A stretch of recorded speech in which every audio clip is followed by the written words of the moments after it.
Quelle est la différence entre ces deux verres de lait? Identiques, pas si sûr. Le premier contient du lait frais, produit par une éleveuse du Sénégal et ses vaches. Le deuxième est en réalité du lait en poudre, produit en Europe, engraissé à l'huile de palme et revendu au Sénégal, 30% moins cher que le premier. Comment en est-on arrivé à cette absurdité? Depuis la suppression des quotas laitiers, l'Europe produit beaucoup trop de lait par rapport à la demande. Résultat, le prix du litre baisse, tout comme le revenu des éleveurs européens, contraints de vendre leur lait aux industriels à des prix planchers.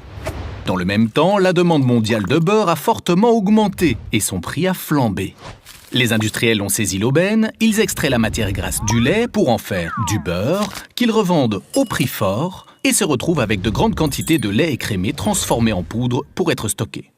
Mais comment l'écouler? Pour remplacer la graisse animale, cette poudre est réengraissée à l'huile de palme, une huile 12 fois moins chère que le beurre. Petit détail, sa production provoque une déforestation massive.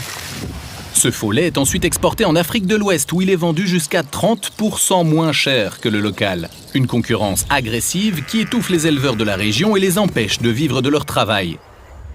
Mal étiqueté, ce substitut peut être confondu avec du vrai lait, mais sans en avoir les qualités nutritives, ce qui peut nuire à la santé.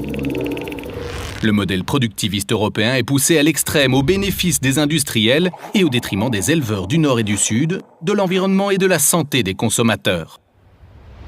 En Afrique, comme en Europe, les éleveurs se mobilisent pour défendre et développer leur filière locale. N'exportons pas nos problèmes. Ici comme ailleurs, soutenons les éleveurs.